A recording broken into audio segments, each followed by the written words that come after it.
All right, everybody, welcome to this first Friday edition of Trad Watch, where tonight we're excited to have all of our panelists here. We'll be talking about, obviously, the big news of the SSPX announcing that it is going to consecrate future bishops in July.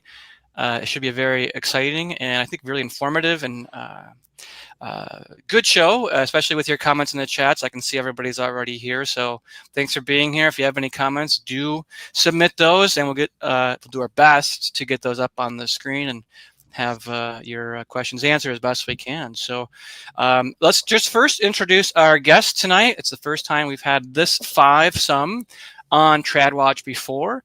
We were talking before the show, kind of getting to know each other a little bit better.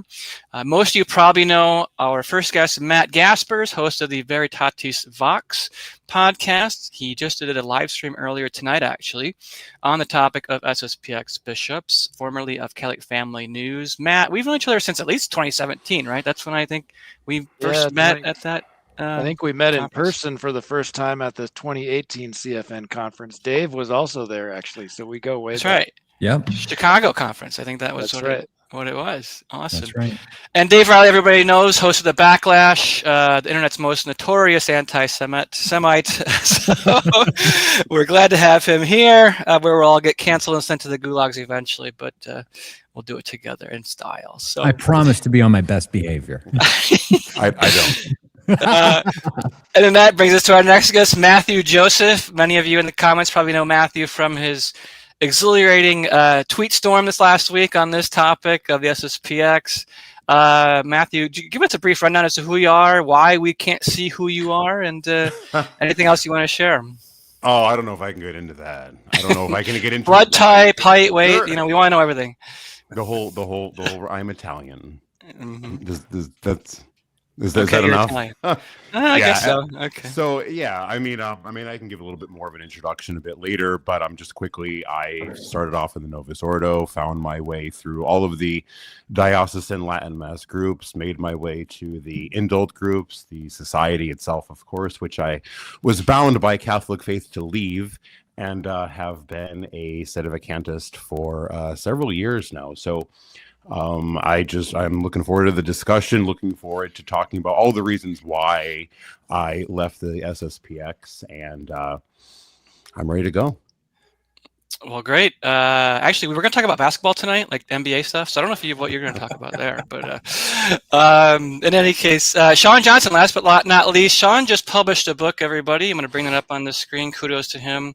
As we are, this is really a timely topic, actually, this book. 101 Compromises, Changes, and Contradictions of an SSPX in Pursuit of a Practical Accord with Modernist Rome. Will be interesting to hear about that book tonight. Sean, thanks for being here. And do you want to say anything off the bat? It seems like I'm the outlier, but based on Matthew Joseph's self-description, I might hide behind him. So we might be colleagues in arms here. Well, I'm excited to have a conversation. I think there's a lot of spaces going on right now where the conversation to me is kind of just a bit stale, right? It's the same old person saying the same old things. And I'm not meaning to be, too critical on that, but I think it's good to cross wires, if you will, to have a good conversation. And I mean, I don't know. I should admit this up front. I mean, Opus Dei paid me $7,000 to host this tonight, just so you guys are aware. My handlers forced me to do this. So deal with. So if I'm too aggressive or unaggressive, blame them. So I'm just doing what I'm told here. So, but in any case, let's get to the topic at hand. We'll ease into this, I think, tonight, gentlemen. I'll actually kind of start. I want to start with Sean Johnson, actually, because of the book that you just published here, which I think is really kind of an intriguing moment to publish a book, saying that SSPX is compromised when it comes to this discussion of a deal. And then now we get news that, they're going to go ahead regardless or not in July. Sean, what was your initial reaction when you heard this news? And maybe you could say something in context within like your book itself, because it's really a fascinating timing on this. Well, before I answer that question, I should say that I hope that Father Pagliarani gets bishops. Mm-hmm. I hope the society gets bishops. My worry is that this process that he's now initiating with Rome, conversations, is going to lead to compromise number 102. So you guys, Stephen knows this, but I run a Substack called The Seraphim, and I published a note right after this news came out. And the conclusion or the bottom line of my note was this, that if there's no excommunications after these bishops get consecrated, then I'm going to be justified in suspecting that this is all a prearranged continuation of the rallyment that's been going on since 97 with the Grec discussions. So I would love to be wrong about that. And it's conjecture because we don't have all the information. But I see that the Catholic Herald, which is a British media outlet, is already providing the pretext, saying that, well, here's why Rome might actually go along with the consecration. And basically they're saying that Prevost is he believes that we're all one already, and he's not going to want to exacerbate the situation, and he might just turn a blind eye to it. And there you go. If that happens, then obviously the warning bells in the back of people's heads should be going off, because foxes and hens don't live together. And if the fox is going to allow the hen to live next to him without any sort of concession or compromise, then you should be smelling a rat. And it would be this. It would be that Rome has for many years already been looking at dossiers of potential episcopal consecrants that it could live with. So if you end up with Bishop Paul Robinson or a Bishop Thiemann or things of this, that are obviously militantly supportive of the Catholic or of the SSPX rallyment to Conciliar Rome, then I don't know how you could avoid concluding that this is just one more hook in the Roman trap of the SSPX. And obviously, if these bishops are going to be submissive to a Conciliar Rome at some point, or if all of their decisions are going to take into account how does this look from Conciliar Rome's perspective, then I think that's a big problem. So I'm suspicious. I hope that's not the case. The society does need bishops. I hope it gets good ones, and bishops that will try and unravel the concessions of the last 25 years. So we'll pick up on that topic, I think, in a bit, real quick, because I've already interviewed Father Chazal on this program, and he was actually very happy. He said, I salute Father Pagliarani for making this announcement. He even said Bishop Williamson would rejoice, over this news, but Father's concern was, okay, this is 25%. There's a lot of, he's called kabuki theater here to go on yet, I think his suspicion was also there was maybe some sort of agreement done previously. I don't know if that's the fact. I don't know if I can say that's even plausible at the moment. Real quick, was that Matthew jumping in? Or, yeah. Can I jump in? I just want to say, I know there's going to be a lot of people listening tonight, probably listening from all angles of this discussion, right? And I want to be clear, because a lot of people who profess my position, we get labeled as sedevacantists. And I just want to be clear before we continue this discussion that first and foremost, that I am a Catholic. And I think that needs to be made clear and known to the audience.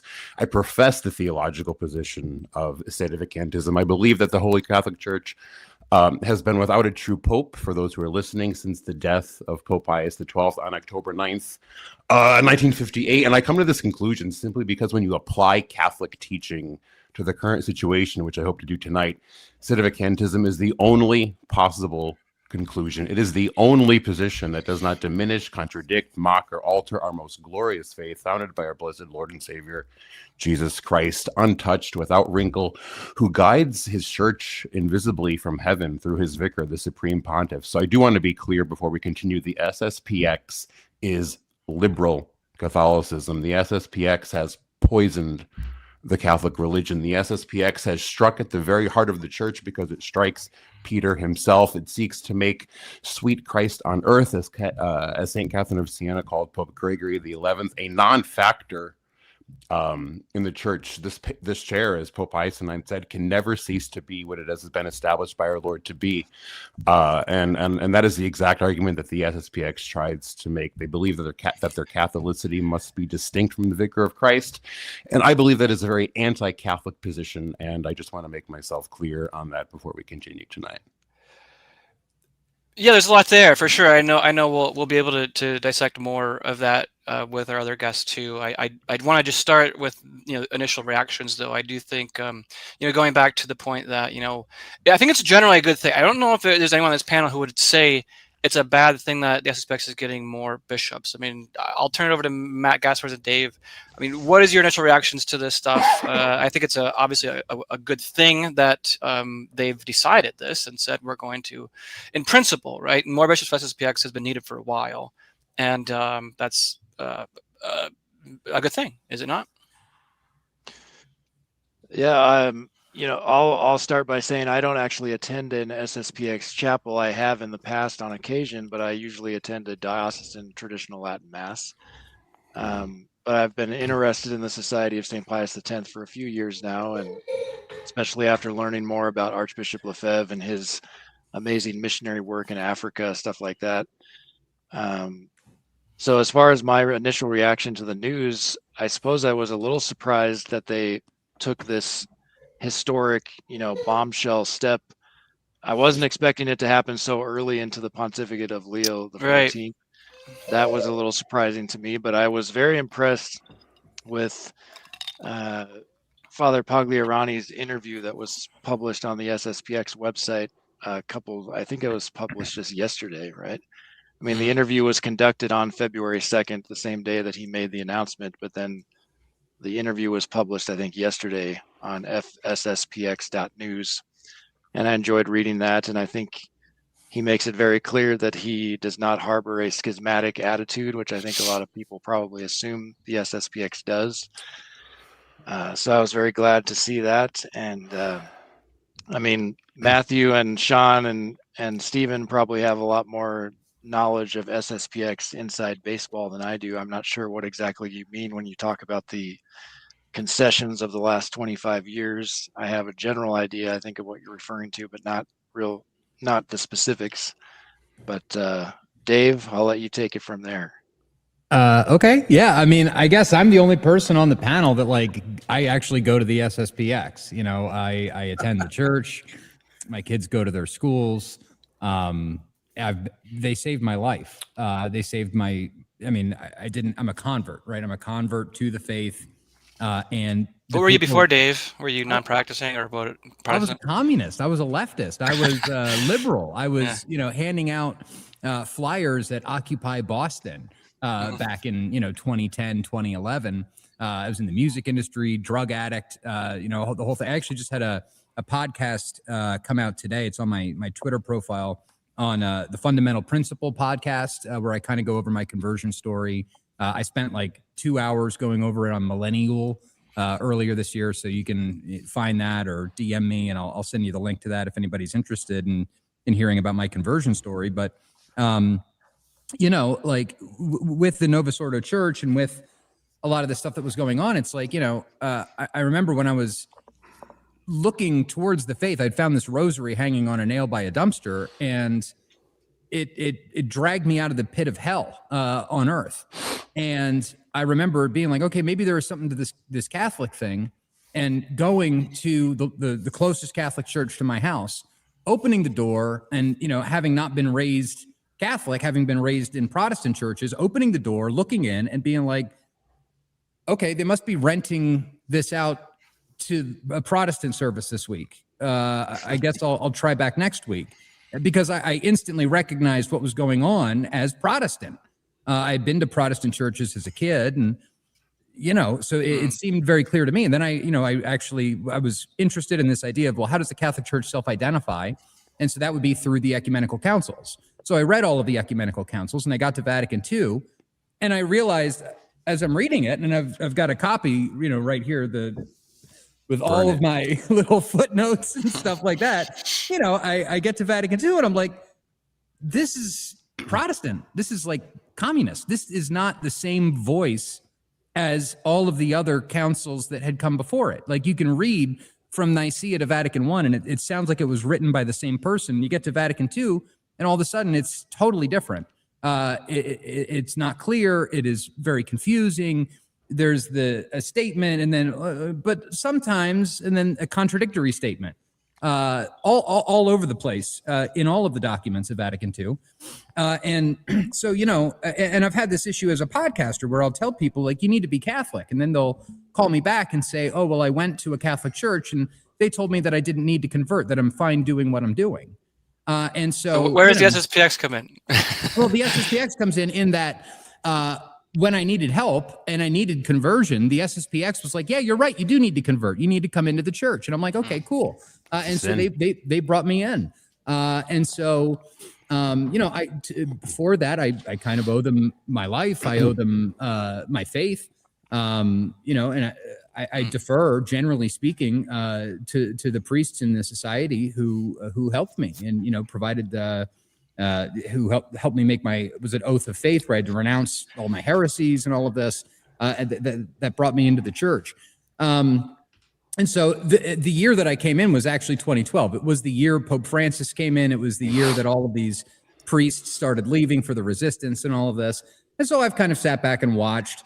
I spent some time in Boston, Kentucky as well with Father Pfeiffer. And I kind of, you know, got a front row view to all of that that was going on. But yeah, I mean, like hearing the news this week, I received the news with great joy because, you know, as someone who has helped people convert, brought people into the church, have got kids, they're going to need to be confirmed. You know, having bishops to be able to provide the sacraments, confirmation, ordination, this is necessary. And if it was necessary for us to have 4 bishops in 1988, now we're down 2. You know, both Bishop Tissier and Bishop Williamson of blessed memory. Pray for us. You know, they're gone. And so if it was necessary to have 4 in 88, and we've only got 2 now, we need more bishops. Yeah, I've heard 5 thrown around. Yeah, one second, Matthew. I've heard up to 8. The Daily Compass said 5. I've heard 4 privately, but yeah, they should do, just like, you know, go nuclear. Like if they're going to get excommunicated, so-called, you might as well just go down in flames. But Matthew Joseph, real quick, go ahead. Well, I got to ask David here. He said he found everything when he went to the SSPX. Do you profess the same religion as the man you call Vicar of Christ on Earth? Leo? Yeah. I don't know if Leo professes the Catholic faith. Oh, here we go.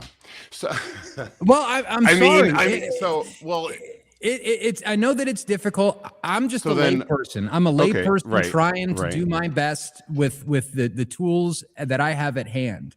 And when I read the ecumenical councils, when I look at the magisterium of the past, when I look at things like the syllabus of errors, and then I compare them to statements that are coming out of the modern pope's mouths, there's a glaring issue in that we are clearly not one with non-Catholic churches. Like I had posted earlier this week, was this from Unitatis Redentor Gratio.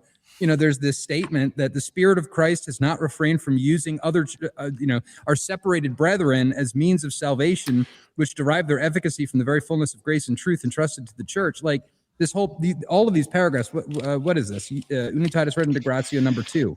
Like that is it flies in the face of Cantate Domino and all of the old papal bulls. You would need to prove, though. I mean, that's all nice and well. You can put it on greeting cards, but you need to prove that there is magisterial teaching that at some points in history, you might have to profess a religion different from the man you call Vicar of Christ on Earth in order to be Catholic. If you look at this is what led me out of the SSPX camp. If you look at the magisterium and what it teaches on the Roman Pontiff, you'll see completely opposite teachings time and time and time again. I can give you a quick quote here, Pope Pius XII and Message Corporis. Christ and his vicar constitute only one head, and that is the solemn teaching of our predecessor of immortal memory, Boniface VIII, in his apostolic letter Unum Sanctum, and his successors have never ceased to repeat the same. I want to say, David, you say you're a simple guy. the simplest way to know that you are a Catholic is to say, I am one with the Pope. Because when you profess the religion of the Pope and you are one with the Pope, that is a guarantee that you are one with Christ. So if you are professing that I have a different religion from the Pope, that's the schismatic act. So let me just finish. That's what you need to reconcile with yourself. That is what led me out of the society. You can make up all these nice things and tell all these nice stories that are heartwarming and great, but we need to stick to theology, and that's what does us in. Here's what I want to do with this show is to continue to analyze the SSPX, its statements, and we will have time to discuss Edevacantism and the theological views. For sure. I'm happy to do that. I think, there is some items I want to talk about first before we get to that. And so, I want to just make that clear and, get back to kind of, on point, which I appreciate. If I may. Yeah, go ahead. You can respond, Dave. Quickly. And listen, again, I'm not a theologian. I'm not qualified to be a theologian. I've spent some time, studying with priests and living in pre-seminary and stuff like this. Again, I am not a theologian, right? But with the present crisis that we're living through, and I think we all admit that there's a crisis, that there is in fact a state of necessity, that the state of necessity that was present in 1988 is still there today. Imagine the people looking at Christ suffering on the cross, right? He's both divine, he's human, he's both of these things, but bleeding out on the cross. The divine nature of Christ is like obscured. Almost everybody, other than the Blessed Virgin Mary and St. John, they abandoned him. They weren't able to see through the suffering. They weren't able to see through what was happening at the time. And I think we're kind of living through a kind of passion of the church today, where its divine nature is obscured, where the eclipse of the church and all of this kind of stuff. And so, who called for him to be put on the cross, Dave? The Jews. More than that, it was it was the Old Testament hierarchy. Yeah. That sat on the seat of Moses, and Jesus said, "Do as they say, but not as they do." He recognized them as a valid hierarchy. Interesting point. But yeah, so anyway, I'm just saying, I think that there is comfort in the black and white positions. I live in a gray area, and I understand that, and I'm okay with that, because I think that in the future, like if in the future we get a pope, God willing, a good pope, a holy pope, that will go back and throw Vatican II into the fire, and everybody will sing the Te Deum together. And, he will declare that we haven't had a pope since 1958. I'm not going to be the last person on that train, but I'm not competent to judge the pope. I'm just a lay person doing the best that I can with what I got. So just as a small defense of my position and kind of where I'm at, I know there's do you want to move on? Yes, I do. Thank you, everybody. And I have so much to say. Focused.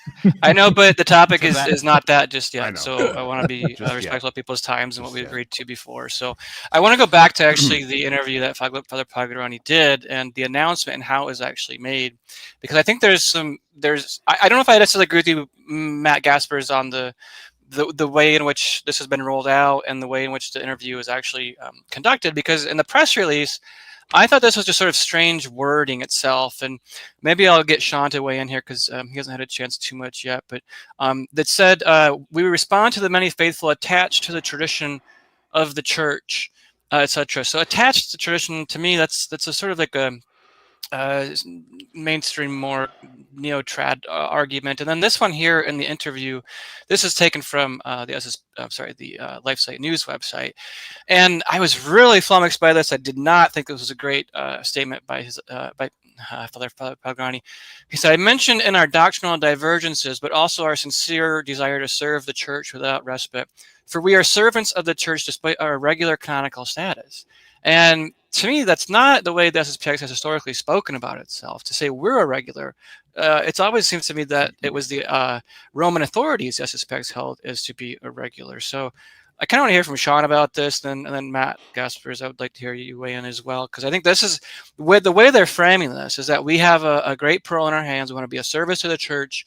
But again, to me, the Lefebvrist attitude is, denouncing the conciliary authorities, denouncing the doctrinal errors of Second Vatican Council. Maybe that was elsewhere in the interview. I thought I read it all, but I thought that was something that kind of didn't sit super right with me. But yeah. Yeah, I would take the ball and run with that one. You might remember Bishop Tissier in January of 2015 in a sermon he gave in Chicago. He spoke about false friends in Rome, and he clarified again that the irregular status is not ours, it's Rome's. We're normal, Rome is irregular. It's Rome, modernist Rome, that is the aberration, not the society. So to see Father Pagliarani take this new version of, okay, we're in the wrong. If you wonder why I'm suspicious about this whole deal, it's because Father Pagliarani has not changed any of the conciliatory attitude that Bishop Fillet installed in the society throughout this whole rallyment. And even in this, I've got the interview pulled up on another computer screen. Just above number 3, Father Pagliarani says, in particular, since this decision clearly concerns the supreme authority of the Church, it was deemed necessary first that we approach the Holy See, which we did, and wait for a reasonable period.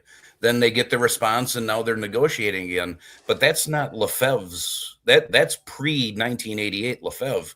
And that's where it seems like the society drew a line in the sand, and they want to stick with the narrative of an always negotiating Lefebvre, a Lefebvre who would run to Rome, a Lefebvre who was willing to try and work things out. But that's not the Lefebvre who continued to live after 1988. You know, that by analogy, that's similar to, if I was going to cite St. Augustine, I wouldn't cite his tractates when I know that later he changed his opinion in his retractations. If I was going to be honest, I would cite the later St. Augustine and not the earlier. So what then later at Lefebvre? I mean, what did he say after 88 then? I'm sure you're well aware. He said from now on, we're done. The conversation is doctrinal. When Rome comes back to the faith of our fathers, then we can start discussing how we can work out an arrangement, because at that point, it's child's play. You're of the same religion again. Right now, they're not. Or at least I hope they're not. It seems like they're drifting that way. And that was the purpose of sounding the alarm with this book.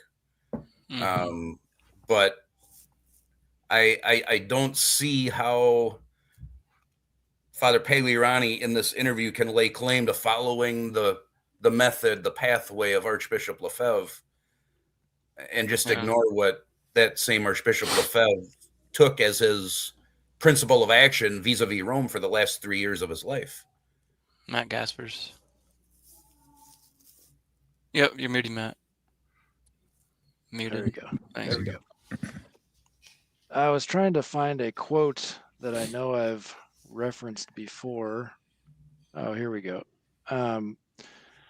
So yeah, I mean, I hear what Sean is saying about wanting to represent Archbishop Lefebvre accurately, and you know, I'm not an expert on Archbishop Lefebvre and all of his writings. I mean, I've read a little bit of what he's written. You know, for example, the open letter to confused Catholics, which I realized was published before the consecrations, so it's not his later stuff. But I mean, I agree with what Archbishop Lefebvre says in that book. He said, I accept in this council, meaning Vatican II, and in the reforms all that is in full concordance with tradition. The society I have founded is ample proof. Our seminaries in particular comply with the wishes expressed by the council and with the ratio fundamentalis of the Sacred Congregation for Catholic Education.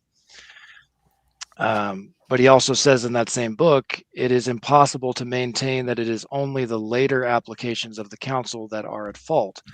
The rebellion of the clergy, the defiance of pontifical authority, all the excesses in the liturgy and the new theology, and the desertion of the churches, have they nothing to do with the council, as some have recently asserted? Obviously, he's asking rhetorically. Let us be honest, they are its fruits, ! So I fundamentally disagree with the notion that Vatican II promulgated a new religion. as far as I know, Vatican II did not formally promulgate a new profession of faith.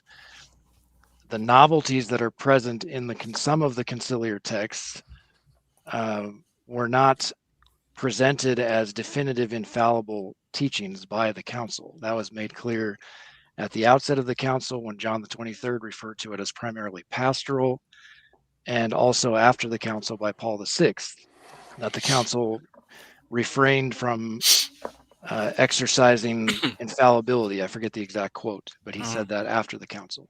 So I guess maybe make the point a bit clearer to me, Matt, because so are you agreeing then that this is or not a clear representation of what Lefebvre would do again? Because it seems to me after 88, he says it's a dialogue of death. We have to focus on doctrine, and then he doesn't have any further communication. The SSPX in 91 consecrates Bishop Wrangel, as far as I know, without any even asking for Vatican approval. I mean, well, like I said, I'm not as familiar. So if somebody wants to provide some direct quotes from Archbishop Lefebvre post 88, I'm open to hearing them. But I'm really not interested in hearsay. I want direct quotes of the Archbishop. Can I chime into this? Yeah, go ahead, Matt. All right. Well, first, I after all that, I need to change my glass of water to a glass of wine. It was painful. It was painful. So much to address there. First, I mean, I'll try to make some quick points about what was said. When Paul VI, by the way, do any of you revere him as saint, or is he just Paul VI to you?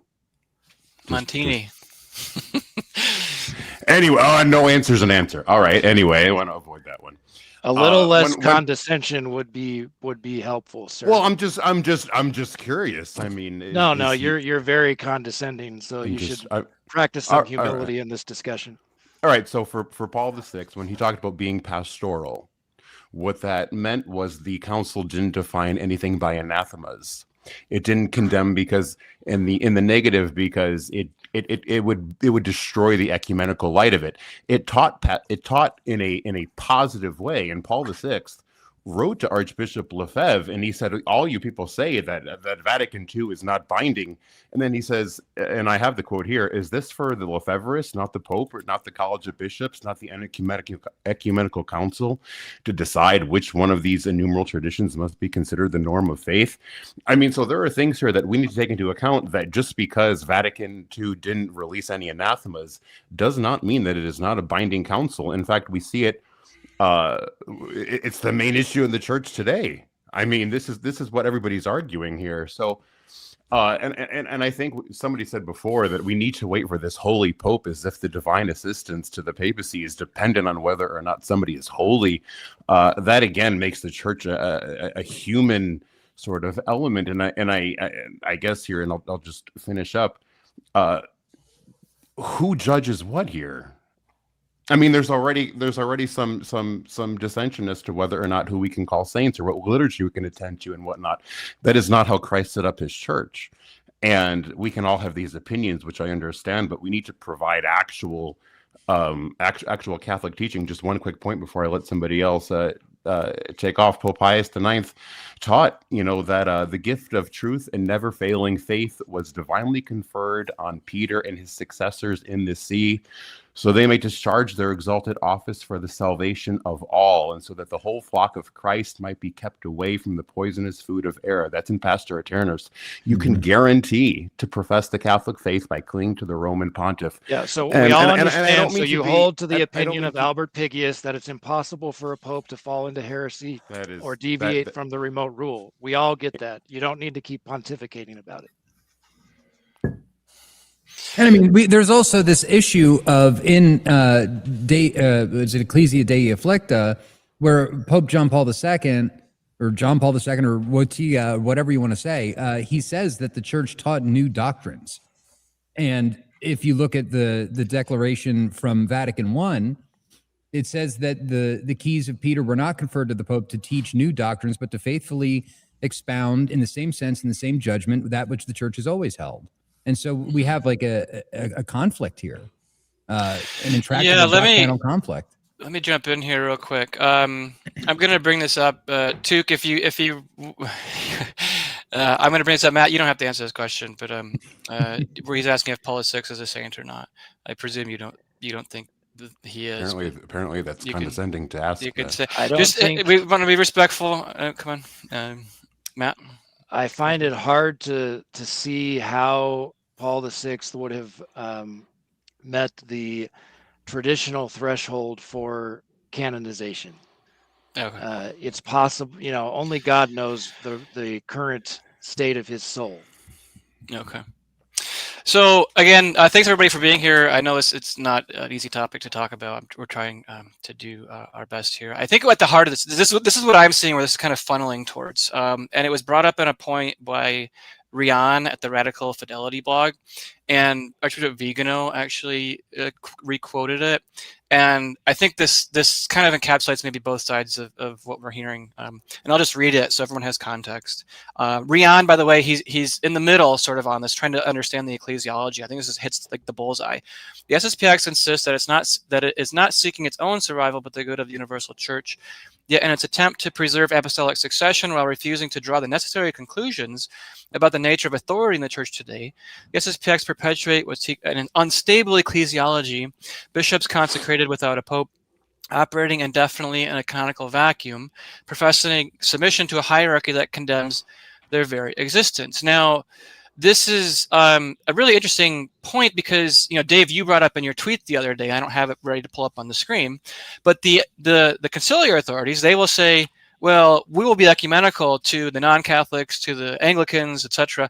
But then, if you apply that thinking to SSPX, well, then you have to also be friendly to them too. You can't excommunicate them. So there's like a war of ecclesiology and theology here that seems to me between the SSPX and then the Vatican authorities, and then like Matthew Joseph here is in the middle, trying to say, well, it's not either of them. But I think that's a clarifying point there that's brought up. Does anyone have something to jump in on that with? Yeah, I mean, I can just reread a little bit. This was again, this is from Unitatis Redintegratio number 2. I don't know which paragraph it is, but it's as to the brethren divided from us, they may also use many liturgical actions of the Christian religion. These most certainly can truly engender a life of grace in ways that vary according to the condition of each church or community. These liturgical actions must be regarded as capable of giving access to the community of salvation. It follows that the separated churches and communities as such, though we believe them to be deficient in some respects, have by no means been deprived of significance and importance in the mystery of salvation. So it's... there's a conflict here between. Yeah, it's modernist slop. I mean, it doesn't make any sense. So absolutely. I mean, so it's basically like, look, if you're a traditionalist, if you're like, with the SSPX, if you have issues with Vatican II, and you hold that there are doctrinal problems here, I think you're fine being in the SSPX. And if you're in the Novus Ordo Church, well, then who are you to judge? Because your own documents that you live or die by say that we have access to the community of salvation through our liturgical rites. So, like, why is it that like all of these people crawl out of the woodwork to specifically condemn the SSPX or traditionalists or pre-Vatican II Catholics or whatever you want to call it?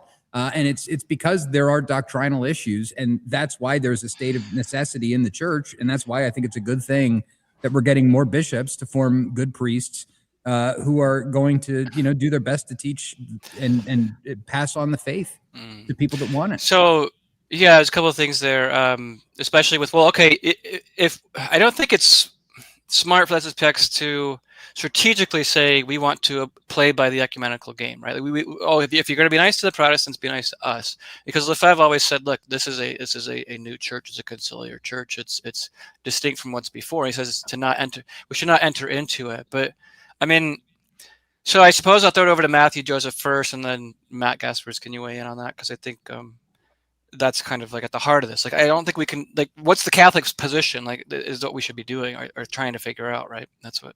Stephen, I'm sorry to interrupt. Are you asking whether or not? Yeah, I don't get it either. This is a new religion, or or not? No, I'm seeing two conflicting ideological approaches when it comes to the ecclesiology. The SSPX is basically saying Okay. we show fealty to a pope, yet we ignore everything he does, and we're going to Correct, consecrate correct. our bishops for the church, while at the same time keeping our distance from all diocesan ordinaries. And then you have the synodal church saying, well, we're going to apply ecumenism to everybody but the SSPX. So to me, these are warring views on theology, and are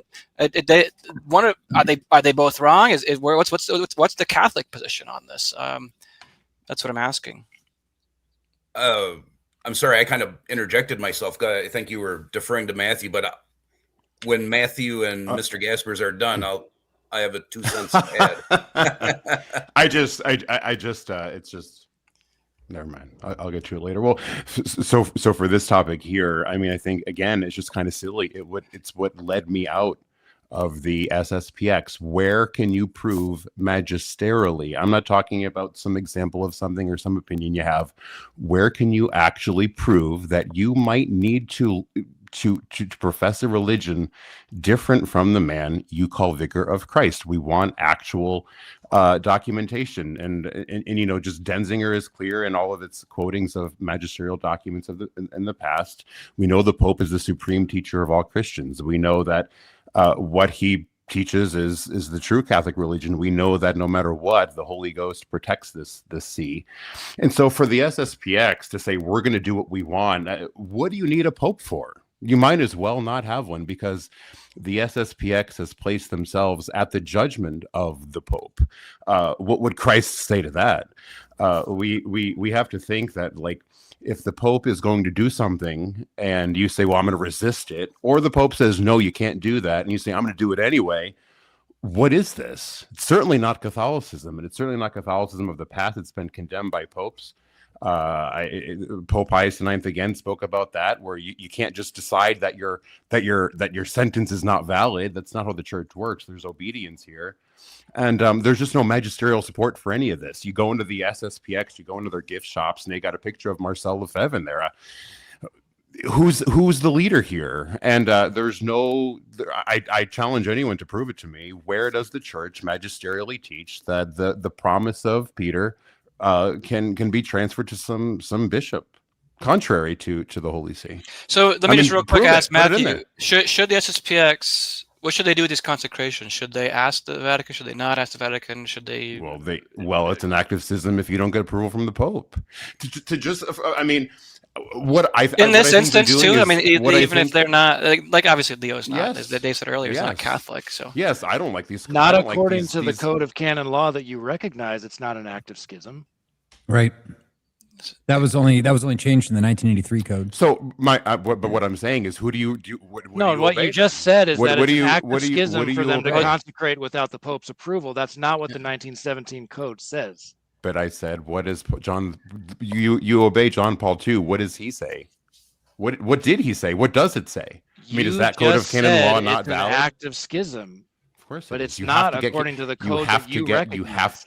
So I hear this argument. Yeah, it's often brought up. I'll let Matt Gaspers have the floor in a second, because I hear both sides of that, right? And this Cardinal Slippy, I think was he the Ukrainian behind the Iron Curtain after World War II, where I hear this from 1 Peter 5 a lot. They'll say, well, he consecrated without papal approval, but so did John Paul II. So did John Paul II.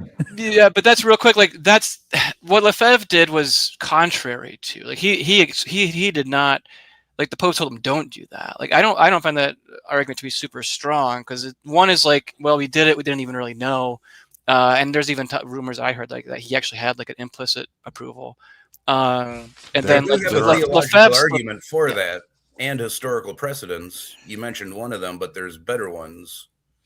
The SSPX Asia website has a 2-part theological study on the 88 consecrations, and in that part, the second part is dealing with the Pope's no. And what they say is they said on the subject of, do we need to ask him or not? And this, by the way, this is written in 1999, so it's after Lefebvre had changed his view on Rome, when he knew they were not negotiating in good faith. They had no interest in tradition. when he changed, now 11 years later, this is from a CC No insert in the Angelus magazine. It says, if it is the Pope himself favoring or promoting a course for the church infected by modernism, which threatens the goods fundamental to souls that are indispensable for the salvation of souls, for example, faith and morals, then he is the cause or partial cause, and even given his supreme authority, the ultimate cause of the grave general spiritual necessity in which there is no hope of help from lawful pastors, then what effect will recourse to the Pope obtain in such circumstances? He will be physically accessible, but morally inaccessible. Recourse to him will certainly physically be possible, but morally impossible. And if it be attempted, it will result naturally in the Pope saying no to the act which the extraordinary circumstances require in any case. Now, later on in that article, they quote Suarez saying, when there's necessity like that, it's actually, they use the Latin word impertinens, out of place. It's out of place to ask the Pope for permission because his answer can't have any effect. Your obligation in justice and charity is to do those consecrations regardless of what the man you call Pope says.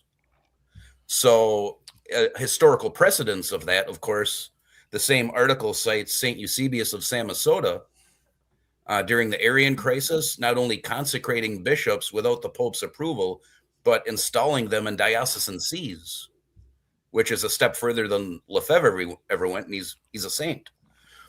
Now, in fairness, in the seminary, Father Escarra told me that the sources which could prove or disprove that quote are lost, so you can't do anything about it definitively. But that's the argument, and that's why I say it's concerning to me to see Father Pagliarani still travel down the course of asking the Pope for permission for these when he's got a duty to do this regardless of what the Pope says.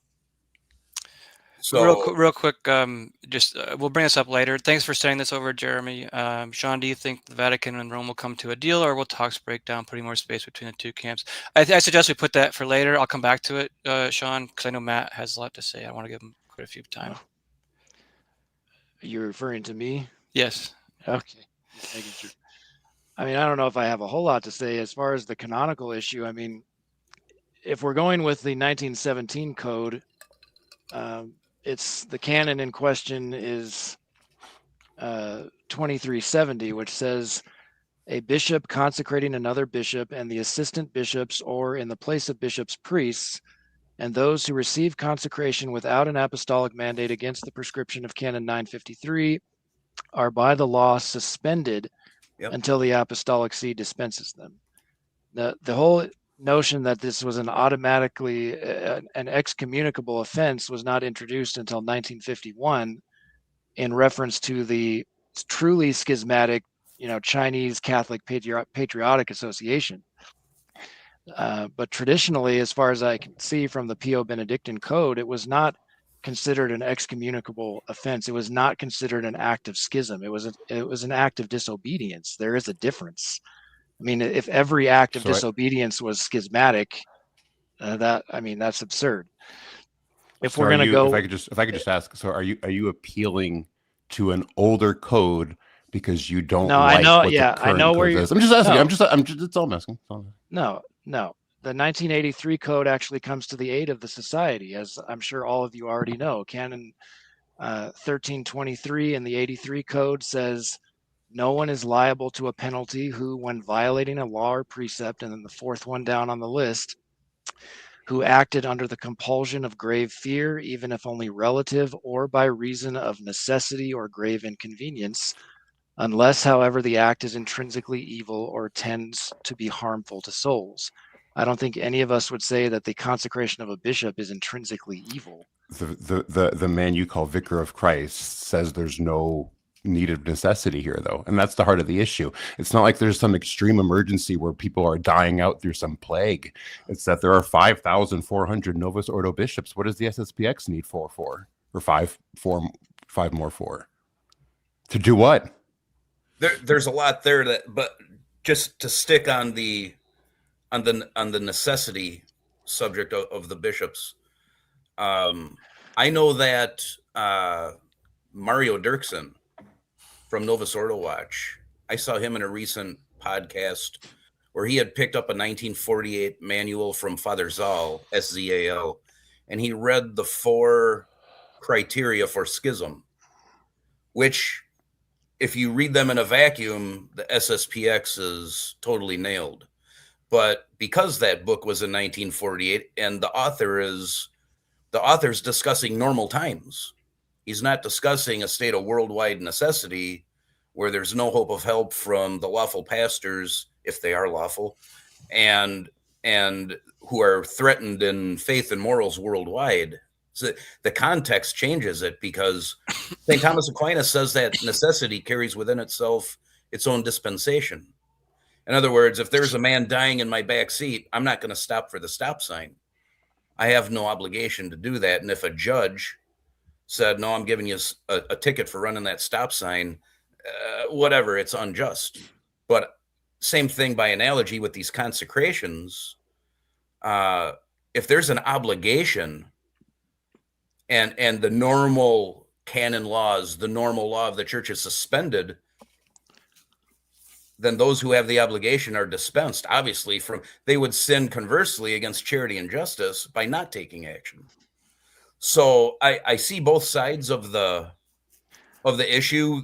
What Sedevacantis would say is it's the habitual nature of the systematic nature of the sustained carte blanche disobedience that makes them schismatic. And the flip side of that would say it's the sustained state of necessity that is a continual dispenser of the obligation to obey canon law.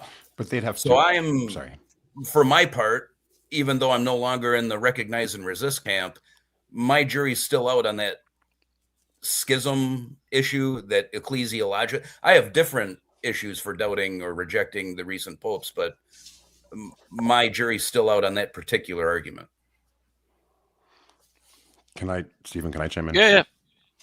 There's just some questions that I think still need to be answered. You know, none of this stuff, again, is really found from the magisterium. And I let me throw a quote out there again. And I know this isn't popular, but I do want to share. Pope Pius IX said, for any man to be able to prove his Catholic faith and affirm that he is truly Catholic, he must be able to convince the Apostolic See of this. It has always been the custom of heretics and schismatics to call themselves Catholics and to proclaim their many excellences in order to lead peoples and princes into error. Part of the question is what is the state of necessity? Can the SSPX define it? And it seems like a lot of the words that Archbishop Lefebvre had said, I will never accept the council. This new church is not the Catholic Church. I don't think they believe that anymore. If they did, why are they shaking hands with Mr. Kiss Me With Your Lips over here, wanting a deal? I mean, what is the agreement between? And again, they make all of these appeals to tradition. To appeal to tradition is to obey the Roman Pontiff. Why is your interpretation of what tradition is separate from the Roman Pontiff? And what infallible guarantee do you have that this is true? I mean, these are just questions that we need to answer, and we need to answer in light of the Catholic magisterial teachings. Okay, well then here's another question that I think needs to be answered. How is it justifiable for theologians in the 1300s to publicly challenge John the 22nd when he publicly preached that the error, he departed from the remote rule of faith? This is a very easy question. It is a common objection. I can answer that. So John the 23rd taught that the souls. First of all, when was John the 23rd around, or 22nd? 22nd. He reigned from 1316 to 1334. Right. Just so everybody is aware. So okay. Sure. No, I can answer. So John the 23rd taught privately. No, he publicly preached. Let's get this right. Okay. Well, hang on. Let me finish. He preached, that souls did not share in the beatific vision until the last judgment, and he happened to agree with St. Bernard. Now, the difference here, and I need to emphasize this, the difference here is that this was not a settled manner in the church. He left it. Now, he preached this, yes. It was open to discussion. It was not settled, and in fact, it wasn't until Pope Benedict the 12th declared it in 1336 that, okay, we now have an answer to this. John the 22nd did not invoke his magisterial authority through council and bind things to issues that were already condemned by the church, and that is the heart of the issue today. Vatican II promulgates heresy that is previously condemned. That is not what John the 22nd did, and I hope that that is clear, because it is a common objection, and it's not even close. No, he publicly deviated from the remote rule of faith. He erroneously taught something publicly. Maybe he didn't bind the entire church, and I'm not saying the parallel is so. Why couldn't he though? Why couldn't he? Of course he could have. They're not infallible when they speak out to public. They're not infallible. But it was not the historical settled. record contradicts your presupposition that it's impossible for a pope to ever deviate from the remote rule of faith. That's absolutely what you're saying. Not what I'm saying. As an individual person, that is not true. The issue with the crisis of today is that Vatican II. I don't care about the personal heresies of Leo or Francis or Benedict or John Paul. I don't care about those things. What I care about is that Vatican II, an ecumenical council, promulgated heresy on the church, promulgated with the authority of Christ. And I have the words of Paul VI, how he closed the council. Words that were previously condemned by the magisterium. I'll just give you this, Matt. If John the 22nd taught this after Benedict the 12th defined this, we would have a problem. We might have an issue of a heretical pope. I'm not arguing about a heretical pope. I'm arguing a heretical magisterium, which is the crisis of today. That, I would hope you would agree with me, that is impossible to have. We have one. So you don't recognize and resist it. You recognize them as false authorities in the church. And that is the difference here that really needs to be underlined. I mean, I think you would have to demonstrate that Vatican II contains actual heresies and cite chapter and verse and prove without any logical steps in between. So then what's the SSPX doing? Sorry, go ahead. And as far as John the 22nd, I mean, he also issued a formal retraction. So I think, and that's in Denzinger. Okay. So he clearly recognized that he did wrong, and it's the wording that he used is very interesting. Okay. But go ahead. So this is, anyone interested, this is Denzinger, Ignatius Press. If you want to read about John the 22nd, it's paragraphs 990 through 991. And he said, other things, however, after professing the truth of the matter, after being publicly corrected, which is what led him to embracing the truth on this matter. I mean, again, according to you, it would be how was King Philip the Sixth of France, how was he justified in initiating an examination? That's in the introduction to this. Like, how was anybody justified in challenging the Pope? If he's preaching it, isn't it the truth? Because this isn't settled matter. This is not settled. How much clearer can I say it? He echoed the opinion of Saint Bernard, Doctor of the Church. So, I mean, I'm sure you would agree with me. As time has gone by throughout the 2,000 years history of our church, doctrine has been debated. Doctrine has been argued from many aspects of it. The Pope taught this, even though in a letter, as a non-settled issue. I mean, do you agree with me? This was not. Well, he didn't teach it in a letter. He didn't teach it in a letter. He publicly preached it on 3 occasions. But is this the magisterium teaching of the church as a settled issue? Was he contradicting? Was he contradicting a settled issue by the church? He was contradicting the common doctrine of the church, which is why he was challenged on it. And see, you're talking about him as a private person. I do not care. Can a pope fall into heresy is not agreed upon by the theologians. It's the common opinion that he can. Common opinion. There you go. It's a common opinion. We're not talking about is Leo the 14th a heretic. I don't care. I'm talking about Vatican II as the heart of the issue here, and that is what if all we have is a heretical pope, we don't need the SSPX to do anything. but they clearly see a problem with the new mass, with the code of canon law, with canonizations, with feast days, with fasting. They don't like any of it. A new religion is being promulgated upon us. This is not what John the 22nd was doing. Let me jump in here real quick, and I appreciate the conversation. I know these are serious matters, and everybody in the chat has some strong views, and we appreciate that. As they should. For sure, yeah. I think we want to have these discussions. I know there's other places to have them as well. I kind of want to just rope this back into what we're seeing with the SSPX, and we're going on an hour already, if you can believe it. Thanks for being here, everybody. We appreciate the super chats as well. And again, just please be respectful of the comments. Not everybody on this program needed to come on this. They did it because they wanted to have a good conversation. I would hope that everybody, if you say something in the comments, you're going to be held accountable for whether or not you're being respectful or not. So just keep that in mind, I think. But I want to tie this back into what actually something that Louis Vecchio brought up in a podcast, because I do think it strikes at the heart of what is the SSPX resisting, and actually what, to Matthew's point, is Vatican II, and what is it we're actually opposing. And I'll just play it really quick because I thought it was kind of a fair point, and this is maybe something that Sean can comment on as well, if you can hear it. So that's going to happen, but it forces the society to face head on the question of excommunicated from what? From 1988 to present, they really haven't been able to answer that question, or have been forced to. Now they're going to be forced to answer the question. What were you excommunicated from? A fake church, a counterfeit that leads souls directly to hell. That's who you got excommunicated from. And I would say to you, look, I'm not reading anybody's heart. We'll just end it there. But I think that's something that SSPX will have to make a more. I'm most interested. Maybe let's fast forward the conversation here.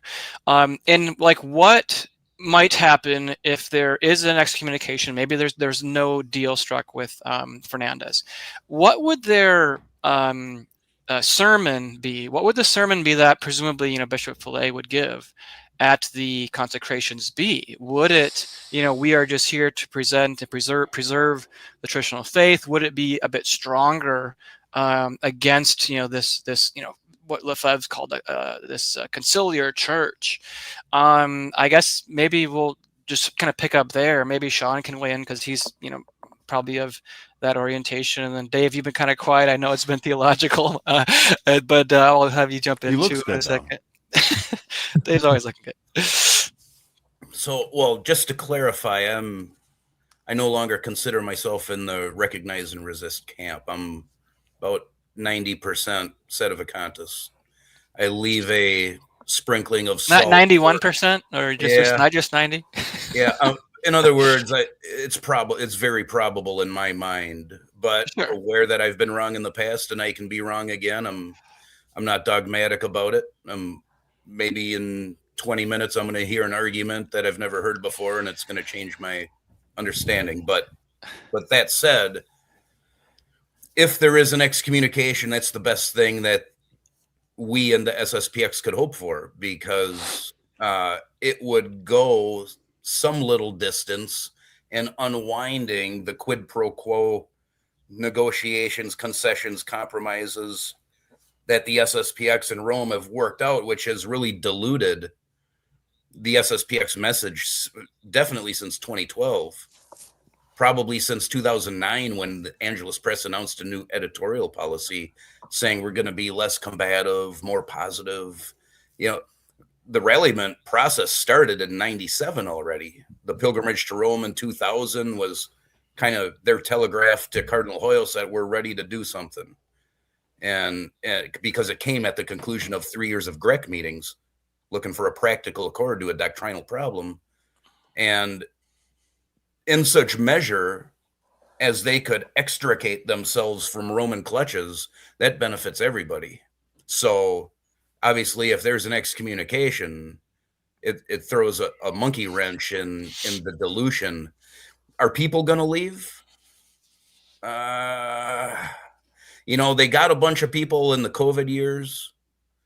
I don't know how stable they would be after an excommunication.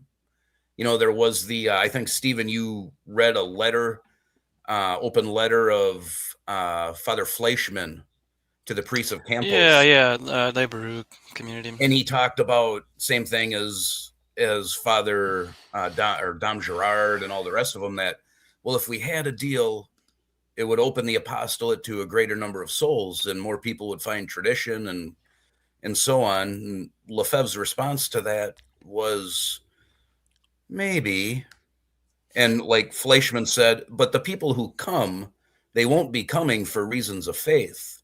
They'll be coming because the legal obstacles have been removed.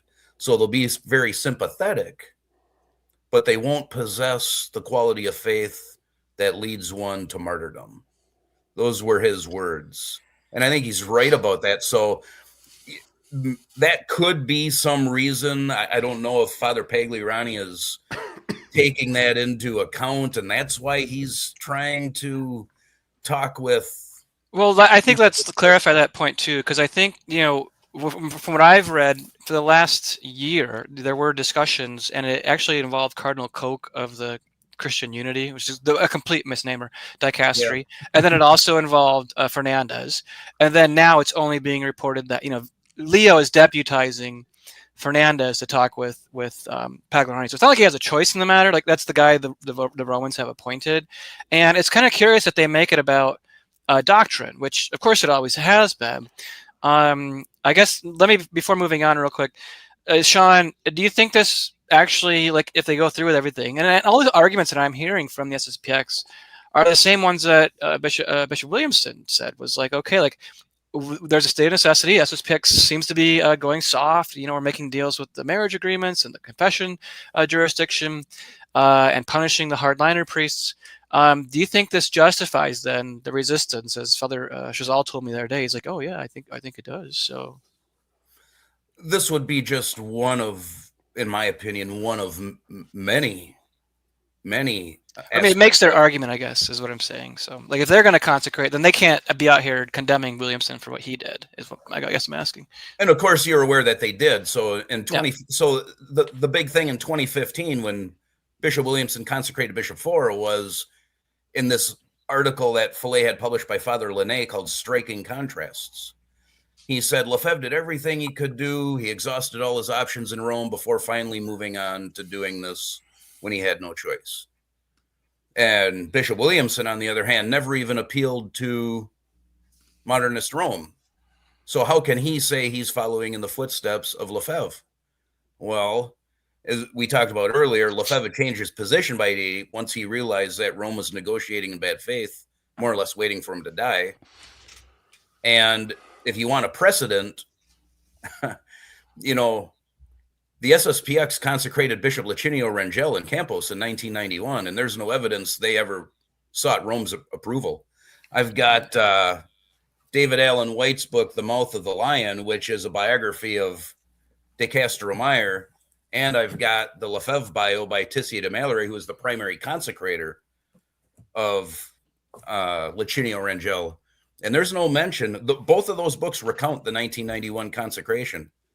There's no mention at all of any recourse to Rome, or we'll see if Rome will let me do this, or I'm going to talk to Rome, and if they give me the thumbs up. What there is instead is a promise to De Castro Meyer by Archbishop Lefebvre saying, I'll get you a bishop, because De Castro Meyer was already sick. Lefebvre didn't live to do it.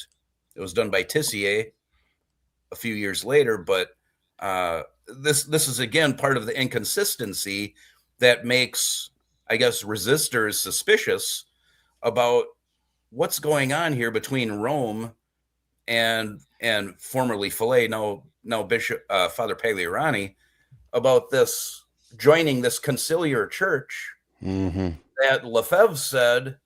I've got Lefebvre's quotes right here saying, a better one here, saying from Spiritual Journey, that's why it's a strict duty for as long as these people don't come back to the faith to remain separated. Spiritual Journey, 3 months before he died. And he's talking to Cardinal Ratzinger saying, even if you gave us everything, gave us the Mass, gave us the old canon law, we still can't work together because we're working for the kingdom of Christ the King and you're working for the conciliar church. So it's not a consistent, coherent presentation of Archbishop Lefebvre's actual policy, because he changed and they're stuck in 87. Yeah, I mean, Lefebvre, I mean, in fairness too, he did say different things at different times as well. I mean, Well, that's the 'cause whole he didn't, problem. That's yeah. what I'm getting at, because if you watch the Lefebvre movie that one of the Grec members, Jacques Regis Ducret, a Frenchman who was part of the Grec discussions, he's the one who actually edited or produced, I forget which, the Lefebvre movie. And if you watch that movie, it's all about Lefebvre, the man of the church. It's not Lefebvre, the anti-modernist. It's So real the quick, sanitized Lefebvre. Yeah, when you say Grec, it's an acronym, GREC. And remind us what it actually is, real quick. It's an acronym from the French Groupe de la Réflexion, easy for me to say, entre Catholics, the group for basically reflection pushing between Lefebvre and a deal, right, with the Vatican, right? Yeah, so there was Gilbert Perrault. He was a former French ambassador to the Vatican, and he had traditional sympathies, and he was a politician. And what he did is he basically said, you know, isn't it a shame that Rome and Lefebvre had this big blowout, and Lefebvre's got so much to offer the church, and, you know, Rome is needing her traditions back. Let's come to a political solution for a doctrinal problem. So he got conciliar priests, conciliar laymen, SSPX priests, SSPX laymen. Oh, yeah. And for 3 years, they had conversations that were, quote, discreet but not secret. Bishop Williamson never even knew about them. Yeah. Where they hammered out a plan of how the SSPX could step by step enter back into the conciliar church. I see. I do want to. I'll get to you in a second, Matthew. Sure. Dave has been out in the cold here. He's smoking his pipe to stay warm. What do you think is going to happen, Dave? I mean, you've been out there. Idaho is a hub of SSPX activity. You got thousands, as far as I know, families that move there.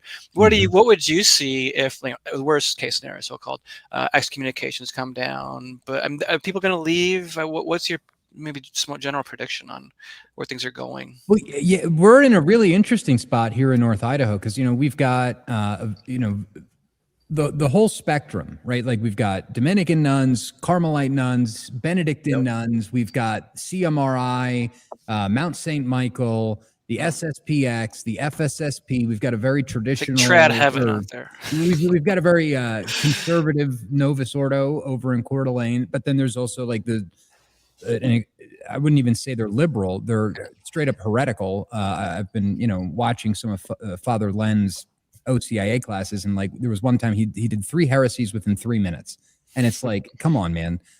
You know, I'm getting people to write to the bishop about him. But what would I mean?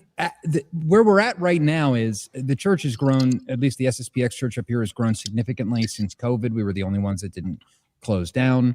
And that happened all across the country. You know, the SSPX kind of pioneered the car mass thing that happened. Yeah. Where people would drive up in their cars to be able to go to see mass outside and, you know, comply with whatever laws that were basically making it impossible to receive the sacraments.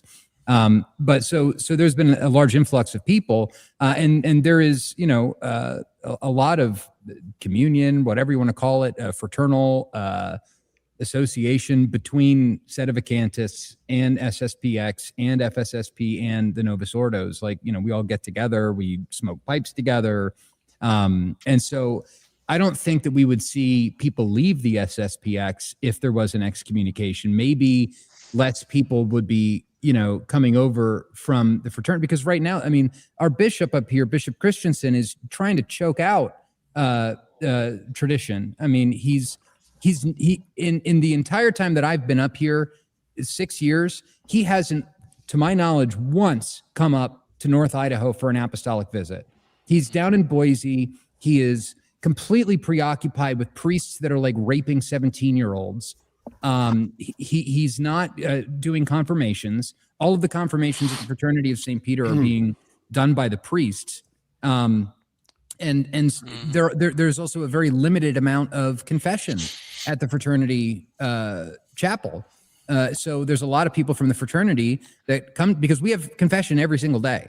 every day of the week. If you need to go to confession, you can come to our church. And so maybe would we see like less of that kind of going on? Yeah, maybe. But I don't think we would see a mass exodus of people leaving the society. The people, I mean, even within the church, there are people that are more sedevacantist than not. But they still come to the society. They still receive the sacraments with the SSPX priests, even though, just 15 minutes up the road, they could go to CMRI.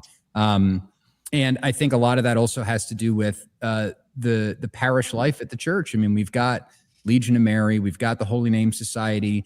There's all of these organizations that the church would have had prior to Vatican II that are very healthy and growing at our parish. And people are there for that. People are there because they don't want their kids to grow up home alone. They want their kids to have other friends that have the faith. There's the issue of the schools as well. We operate two of the largest, the boys and the girls school up here. So, I mean, I'm unbothered by it, whether or not there would be an excommunication. And I think most people would be pretty unbothered by it. Maybe in the fraternity, they would kind of ramp up their operations, trying to say that people that go to the society are all excommunicated and schismatic and all of that. But that hasn't stopped people from going. Yeah, I mean that's been on the that's been waning for the past few years. There's been a lot of people coming together between the parishes, and I think it's been a good thing because my point of view on all of this stuff is, as a layperson, like we've got you talk about church politics and all this stuff. We've got like actual people like cutting off other kids' sexual organs and socially transitioning kids in the schools. And it's like, whether you're Eastern Orthodox, some sort of Presbyterian, Latin Mass Catholic, or a Novus Ordo Catholic, like we all agree that these very serious issues that are happening in our schools, in our politics, at the state level, like we all agree on the solution to these things, that we should like ban communism, we should ban pornography, we should ban gender theory and all of this kind of ADL. stuff. So the ADL, and so it's a difficult spot, but where I come from is this, like let's try to find a way as lay people to rebuild social fabric, rebuild the secular world as best we can, in the face of like global communism, world Jewry, all of this kind of stuff that's going on. So I'm much less involved in the theological intrigue and that kind of stuff, just because I'm not qualified. I'm not qualified, and I trust the priests. Let me ask, if they come out and they tell me that I need to accept Nostra Aetate in the sense that has been interpreted by John Paul II and all of the rest, well, then I'm going to be like, okay, well, explain to me about Father Gregory Baum. Explain to me about how we need to take the word of like a sodomite Jew who wrote Nostra Aetate, like, but we're not there. We're not there at that point, so I'm giving people some grace. Real quick, thanks for the super chats, everybody. I'll get to them before we close, which will probably be fairly soon. I know we're going over an hour, almost and a half here. And so real quick, so obviously the 88 so-called excommunication was automatic, they said. I think that's the same, potentially would be the same case here. I don't know, does anybody have any insights on that? I mean, Sean, maybe you remember what happened last time. The Vatican just wrote a letter, said they've incurred this I don't know how to say it, automatic excommunication, right? So late sententiae. Yeah, there you go. Yeah. So yeah, I mean, Matt Gaspers, where do you see things going from here? I guess let's maybe give our panel here maybe 21 minutes at the most. Going ahead, do you see this? How will trads respond? I know Bishop Strickland wrote a letter stating sort of a general statement. I didn't really take a clear side or another. I did see Una Voce weighed in. They seem to be a bit critical of the SSPX. What else are you seeing out there, and where do you see this going? Well, I think if 1988 happens again, basically, and the Pope, if the SSPX does not get approval and they go ahead and do the consecrations, I presume that Leo will will, say, according to canon, now it's 1387 in the 1983 code, that you've incurred this automatic excommunication. And I'm sure that will scare at least some people, if not a lot of people, especially those who are new to tradition and new to the society. I think it will scare them a lot. And it would I imagine it'll probably stir up a lot of anti-SSPX sentiment, like we saw, throughout the 80s and 90s and early 2000s.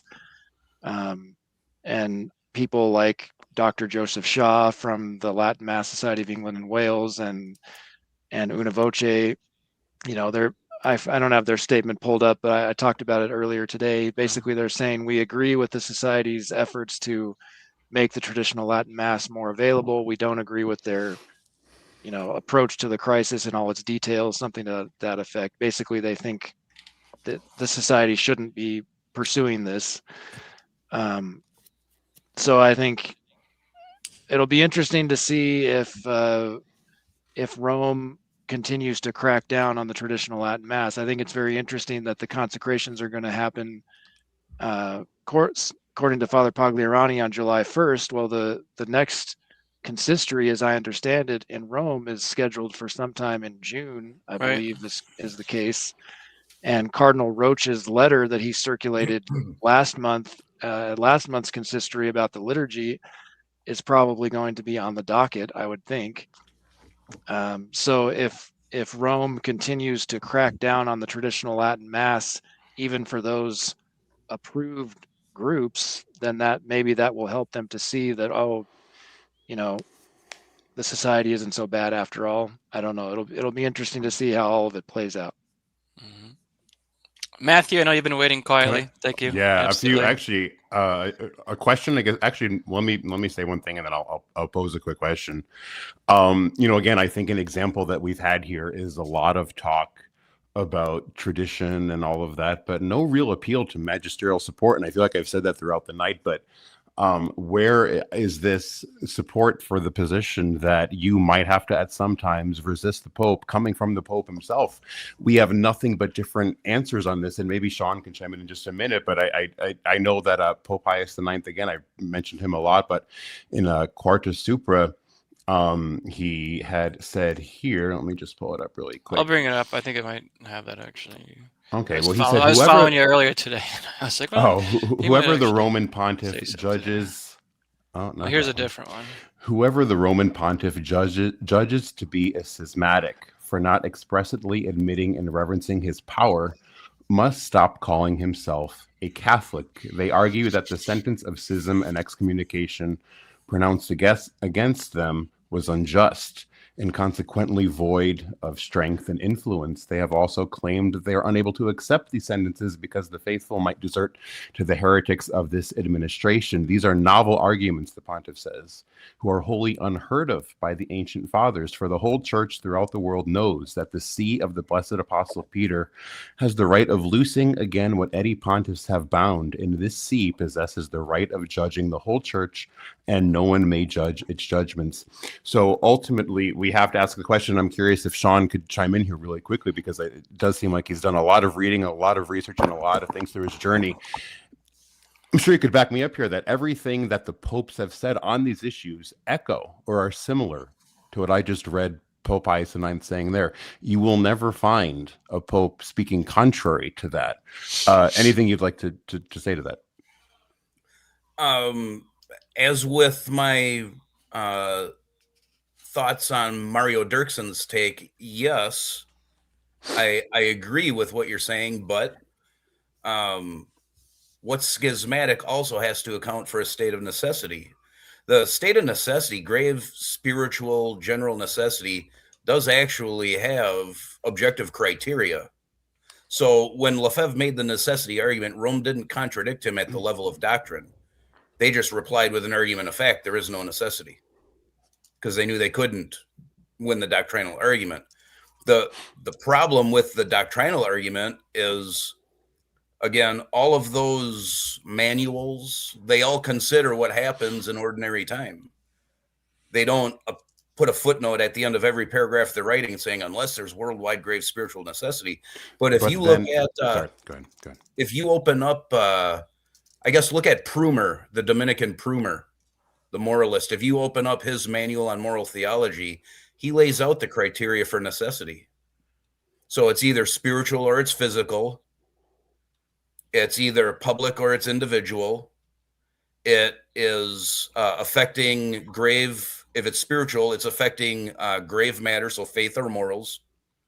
And the faithful are without hope of help from their legitimate superiors. If those so things what if all of that? No, I was just going to chime in and ask, what if all of that, well and good, but your Roman Pontiff, the rule of faith, says there is no necessity there? Well, now what are we left with now? But that's just factually not true. I mean, even like Archbishop Sample, just recently, he did a sermon a couple of months ago where he said that 85% of the people that go through their confirmation program leave the faith. What is that if not a state of necessity? What is that? I'm not saying there's not a crisis. There is a crisis, but I'm saying is the SSPX response to it correct? That is the issue, because the issue of a crisis has to come from the issue of necessity has to come from the Pope. I don't think so. He can decide that. Yeah, how can you place a judgment on the Pope and say he's doing everything that's anti-Catholic? I need to judge necessity on that. There's no support for that. There is. Well, there are historical precedents for that. Go ahead. The one historical precedent, if it could be proved, so big asterisk, I guess, would be the example of Saint Eusebius of Samosata, not only consecrating bishops without permission, but installing them in the sees which were ravaged by Arians. That, if that actually happened, and it's in the same article that the two-part theological study of the 88 consecrations on the. But again, go ahead. Let me just say the point there is the Holy See combated Arianism. The Holy See detested Arianism. The Holy See was left unblemished from error during Arianism. You can't say that today. I don't know if I'd agree with that. I mean, that's what the church has taught. I can pull something up very quickly if you like. Liberius was the first pope not to be canonized, and most of the reason was because he signed a semi-Arian statement that was scandalous to the church. Yep. Somebody, I think, asked this earlier, real quick, Matthew, of you. Would you have been obedient to the pontiff during Honorius the First? People forget. Care to comment on that? People forget what St. Robert Bellarmine wrote in defense of the Roman pontiffs. It's a great book, and he comes to Pope Honorius' defense multiple times. Does that trump ecumenical councils anathematizing him? Because that was said in a different sentence. That was said he was anathematized, air quotes here. There's a debate around that. At first, you could say he was anathematized for his inability to. I can bring up the quote. He was, of course, you could go ahead. No, you go ahead. Because he was anathematized. Hang on here, my thing isn't loading. He was anathematized. Let me just pull something up here for not doing his best to condemn heresy. But we can see in many. I mean, there's arguments from Bellarmine that says some of those documents weren't necessarily truthful. Let me just see if I can pull it up here. Well, if we're going to, but again, it's a separate. Let me just before I pull something up here. Again, we're still in a different position about the personal heresy of a pope. That is what you're arguing here. We're once again back to the argument of is the pope in his private person a heretic? That is not what we're at here. And let's see if I can pull this up here. The faith. This is Saint Robert Bellarmine in his book about him. The faith of the See of Peter did not fail, nor can it fail. And the Pope cannot settle something against the faith, but even that all of Peter's predecessors, one of which was Pope Honorius, always resisted heresies and strengthened the brethren of the faith. You can read again. St. Robert Bellarmine said that here. Almost all Latin historians, such as Bede, Anastasius, Liberian, Bondus, and others here, have had it that Nestorius was a Catholic and a holy pope. And I know Novus Ordo Watch has an article on this. I don't have this pulled up right now, but he did not promote heresy. He defended. He was defended by the good sons of the church. Quoting Bellarmine. Bellarmine. Well, hang on. Yeah, You're- Bellarmine you're just- undermines you're- the entire Sedevacantist thesis. So if you want to start quoting Bellarmine, I'm happy to do so. Say Robert, I would love to, because the semi-trads love to say a little something about Bellarmine and forget the rest of his book. Saint Robert Bellarmine asks, "Who are the sheep to say that the shepherd has wandered off course?" Yeah, He asks finish that. your rant, and he then asks he asks that too. It just I'm seems gonna that, wait. he I'll just seems say that this real quick. Hang on. Magisterial teachings actually upset some of these people. They like to live in their own. Let's just make believe this stuff all works out, and I'm going to cling to tradition. Things need to be made very clear. Personal heresy of an individual pope, which you can argue Bellarmine said is never the case. The pope cannot be heretic, such as impossible. But Vatican II and Ecumenical Council imposing heresy on the universal church with the authority of Christ. If you can't see that those are two very different things, we're in a lot of trouble. You're asserting that Vatican II attempted to impose heresies. You haven't actually. Then what are you You haven't resisting? actually demonstrated that. Religious liberty. Religious liberty. Go ahead. Go for it. As far All right, as Matt Gaspers, Bellarmine, go ahead. Okay. Bellarmine You can't do says in his book on the church, I'm quoting book 1 on councils. The Pope in a council is not only the only judge, but has many colleagues, that is, all the bishops who, if they could convict him of heresy, they could also judge and depose him, even against his will. Okay. So that poses a huge problem to the entire Sedevacantist thesis. Not talking about Well, not wait, talking about can an I jump in individual on that pope, one? but Real quick, Sean Johnson, and then Matthew, and then we're gonna put a cap on it. We'll give everybody a last chance after that. So Sean Johnson first, then Matthew, and then I'm going to make be the last ecumenical comments. here. I'm going to give something that helps Matt and Matthew, and it's from Bellarmine. So I'm reading on the Roman Pontiff, chapter 29, where he says, and this would be in Mr. Gaspers' camp here for the R&R crowd. Therefore, just as it would be lawful to resist a pontiff invading a body, so it is lawful to resist him invading souls or disturbing a state, and much more if he should endeavor to destroy the church. So that's now. I know somewhere on the web. 1 second, Daly, Matthew. Go ahead, Sean. Keep going. somewhere on the web, I wanted to find it. John Daly had a response for that. I remember at the time when I read his response, I was R&R. I was not convinced. Maybe it was because of my R&R disposition, but I just wanted to throw that out there that there was a response. But here's Bellarmine saying you can resist a pope. Now, on the flip side, for Matthew, the very same paragraph, the very next sentence from what I just read. I say it is lawful to resist him by not doing what he commands and by blocking him, lest he should carry out his will. Still, it is not lawful to judge or punish or even depose him because he is nothing other than a superior. So, Matthew. Which one? Matthew, you.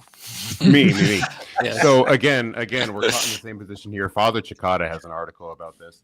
But again, attempting to destroy the church, this is that he's not arguing in the sense that he is now using his magisterium to oppose heresy on it. These were, I believe, the issue here was involving some politics, not anything of the sort of like, I'm going to impose harmful liturgies, harmful doctrines, harmful teachings onto the church, like what we're seeing today. We keep resorting back to the Pope as a private person. Can you resist a Pope in his private capacity if he commands you to sin? Of course you can. Of course, I've never said otherwise. But what hasn't really been proven tonight. What do you think Bellarmine means when he says destroy the church? Because there's an explanation to that. We're not talking about infallible magisterium imposing heresy. Well, now you're just giving your personal private commentary. That is Why do not I have what it is. to believe that? That is because we know what the magisterium is. So you do not. You say that the magisterium could impose heresy on the church. I'm saying Robert Bellarmine said if he attempts to destroy the church. And what does that mean? And what does that mean? I I'm think what asking you. Mr. You're the Gaspers expert. is saying Well, is you're the one who's saying he's just. My understanding is maybe is is if there's pastoral decisions, so such as maybe suppressing the Jesuits or appointing sloppy bishops or persons who are either unworthy of offices, and that they would have a sort of drastic effect, not necessarily so much touching on the doctrine of the church. I mean, yes, but again, I haven't read the documents, so I mean, there's more to discuss there. But Matthew, I guess you can have the last word on this particular thing right now, but then we're going to move to closing statements, if you will. Is that me? Yes. I'm calling Matt Gaspers Matt, and you, Matthew. Yeah, I'm not sure. I'm not sure. So again here, this passage here, and I found Father Cicada's response because there's details on this. These passages justify nothing more than disobeying a pope's evil commands. Nothing to do with universal laws, which are infallible, in his ordinary daily magisterium, which is infallible. That is what St. Robert Bellarmine is talking about. There are politics going on. There were things that you didn't have to obey the Pope in, but to say that he's, this is not the crisis of today, and that needs to be made clear. Vatican II was the problem. Vatican II's heresies, religious liberty, collegiality, religious indifferentism, those are the problems. And if we agree, I'm sure everyone on this panel would agree, one of the marks of the church is oneness. The church is one in faith. If the church is one in faith, what is the SSPX doing? One of the church's seems to attributes be some is to be visibility, which is different. completely destroyed by That the set is, of I Ecclesiastes disagree. That is All right. absolutely not All right. true. But that's So- another topic for tonight. All right, so I'm going to let Dave go first here, and then I'll continue with the rest. Dave, last word, last comment from you tonight about anything you want. No one's going to interrupt, I promise. Go ahead. Well, yeah, I mean, again, you know, I guess I'm a little liberal. I'm a little ecumenical over here, you know. It's true. You know, and that's, you know. Sorry, it is no what it is. interrupting. Sorry. Yeah. So it's okay. I have to mute you. But you know, like we're living through a crisis. We're living through a crisis that's worse than the Arian crisis. It's worse than the pornocracy. I think it was out of bounds of any of these theologians to think that, you know, there would have been some sort of like organized effort to infiltrate the seminaries and indoctrinate a pope with like Freemasonic liberal ideas, the way that was outlined in the Alta Vendita. And I think if you look at history, that's clearly what's happened.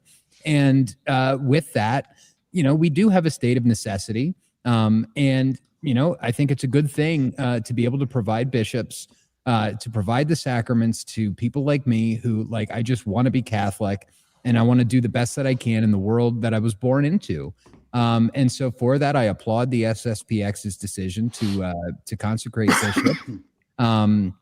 You know, and I pray for an end to the crisis. I pray for a day when all of this is in the past. You know, I'm not sure if I'll live to see that in my lifetime. I don't know how the crisis comes to an end.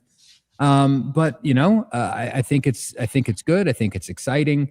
And I'm also just going to throw out a couple of names here of people who I think, you know, may or may not be on the short list, but you know, I saw a video that you had done, Stephen, you know, naming some of the potential people. You know, was it Father Beck, Father LaRue, you know, Father Goldaddy?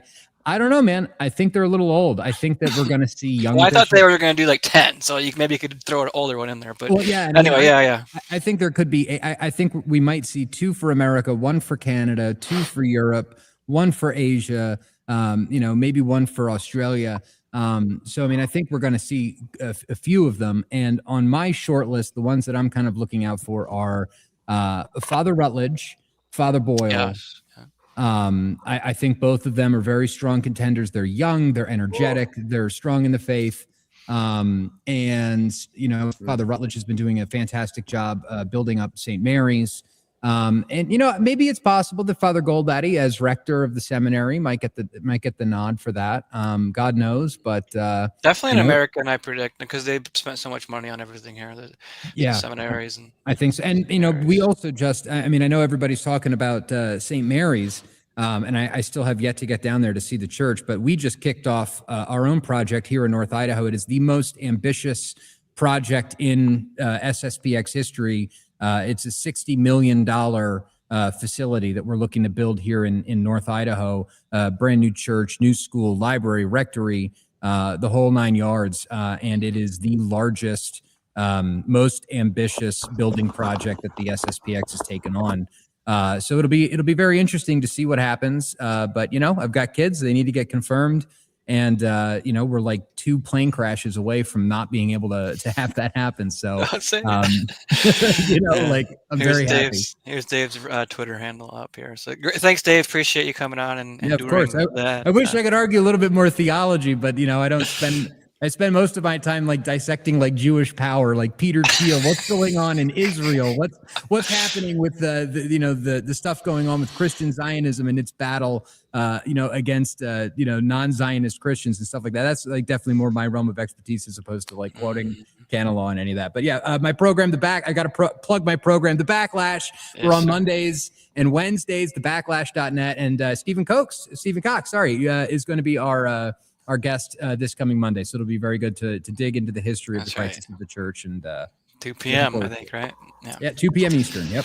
Great. All right, Sean, go ahead. Take any whack that you want there. There was a viewer had a question early on. He said he wanted to know what I thought would happen. That's right. Jeremy wanted to know, will they come to a deal with talks break down? I hope there's no deal. I hope the society gets bishops without a deal.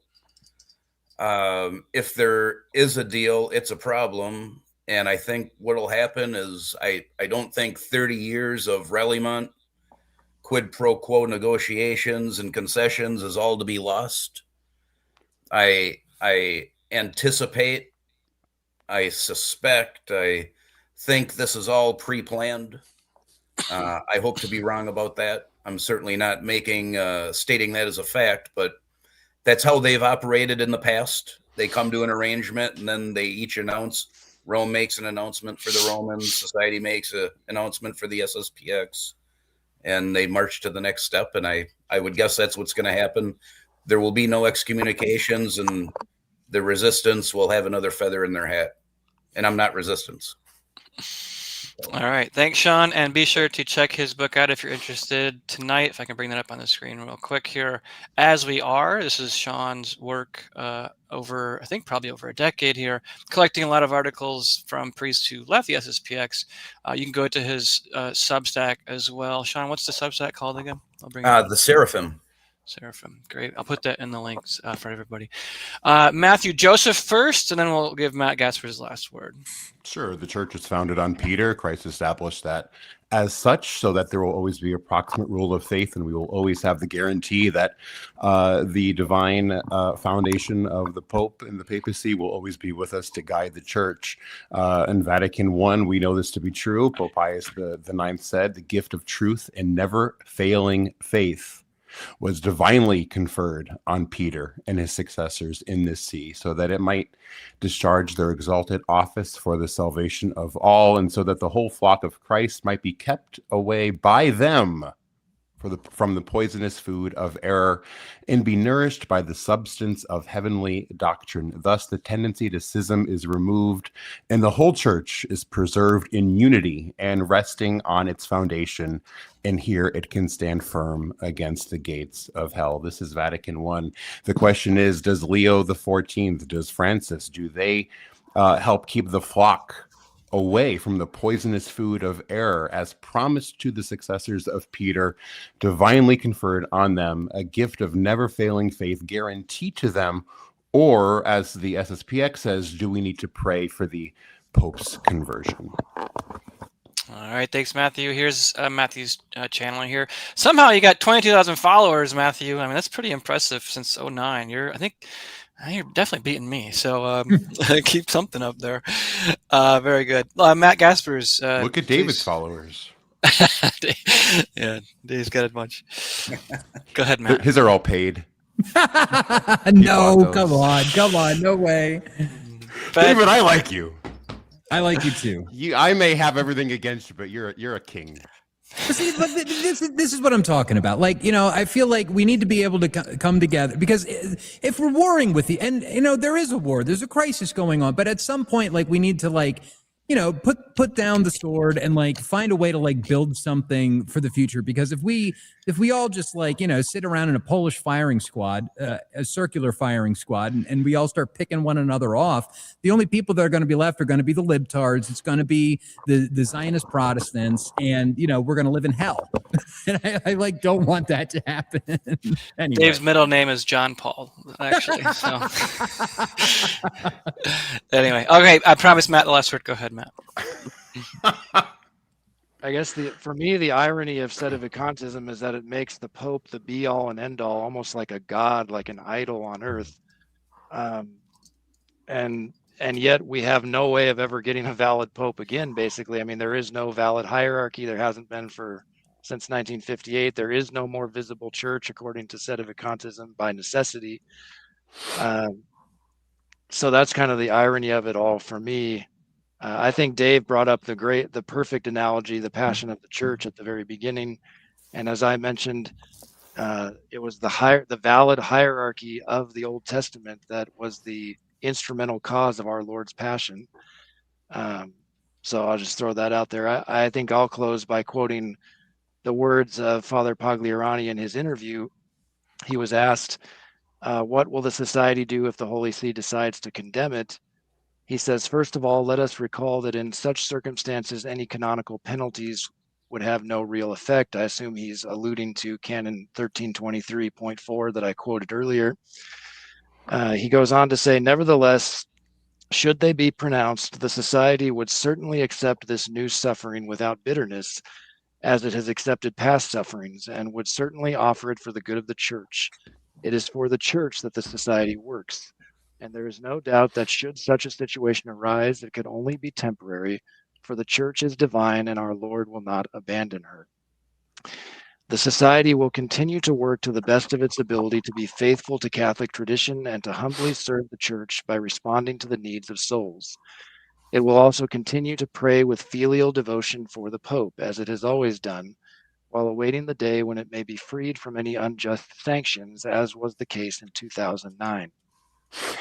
We are sure that one day the Roman authorities will acknowledge with gratitude that these episcopal consecrations providentially contributed to preserving the faith for the greater glory of God and the salvation of souls.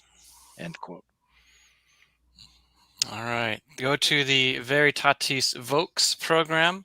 Matt, you just passed 10,000 subscribers. Very impressive. You only have 45 videos, which is like half of what I have, and you got more followers. Like, how's that happen? That's really nice. So keep up the great work. It's Thank you. Good stuff there. So, okay, everybody, thank you so much for being here. I hope this conversation was enlightening in many ways. And I think, going forward, there's obviously non-Catholics who are looking at the church right now, and they want to see what are Catholics making of this situation that we're in.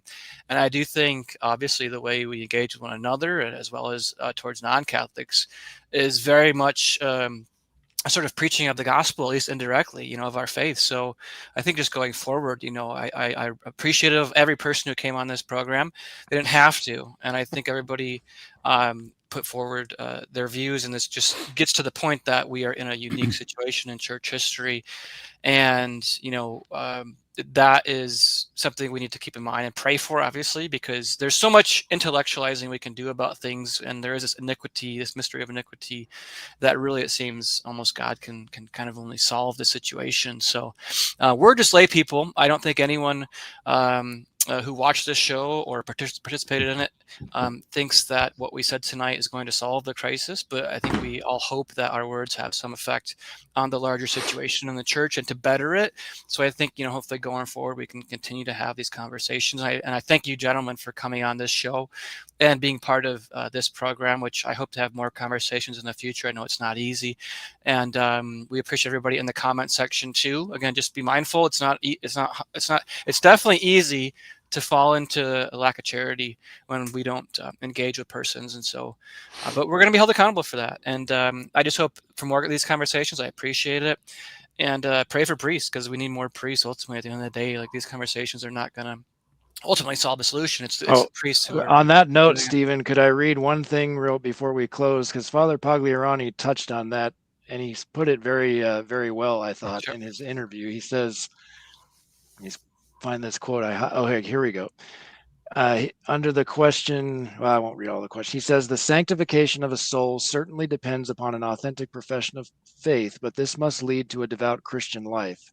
He's talking about people looking on the internet for everything, basically.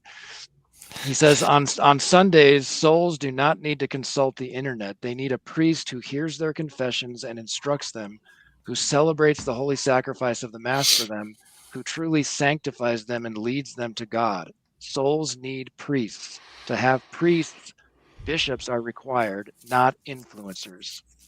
So, mic drop to Father Pagliarano. Well, now we can go another 10 minutes to talk about that. But no, he's well. God bless them. I hope we all pray for Father Pagliarani. They want to pressure, what he's under to do the right thing. It's not easy for sure. And I have a friend who's in the chat right now. He actually knows Father Pagliarani personally, and when he learned that Pagliarani was named in 2018 to be general, to be head of it, he sort of laughed because he's sort of like a jokester. I don't know him personally, Father Pagliarani, but he's got a sort of a jovial personality. So it's sort of a unique character to be put in this particular time. But in any case, again, thank you, gentlemen, for being here, and everybody in the chat. We appreciate it. And God bless. And until next time, take care.